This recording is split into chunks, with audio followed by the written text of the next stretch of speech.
खूप पाणी वाढलं इथं आणि खूप त्रास होतोय जा यायला. बस एवढं. तुम्ही कुठे जातो दादा? आम्ही पुण्याला चाललोय. अच्छा, मग एसटी स्टँडला जायला जमत नाही का? हा, जायला जमत नाही, खूप पाणी वाढलं इथं. आता बघू जाता येते का कसं का. जास्त पाणी साठले लोकांनी आता काय गाड्या सगळ्या बंद पडत आहेत, काय करणार आता. पाणी तर साठणारच, पावसाळा आहे आता सध्या तरी.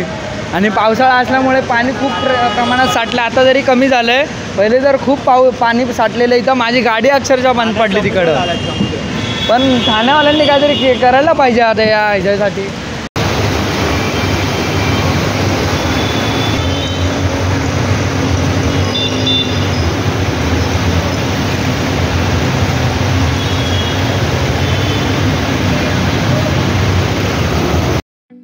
ठळक घडामोडींसाठी देशोन्नती न्यूज चॅनलला सबस्क्राईब करा आणि बेल आयकॉन प्रेस करा. मुंबई, पुणे, नागपूर, मराठवाडा असो का विदर्भ, राजकीय, सामाजिक, शैक्षणिक क्षेत्र असो का क्रीडा, सर्वच घडामोडीचे विश्लेषण पाहायला विसरू नका. फक्त देशोन्नती न्यूजवर.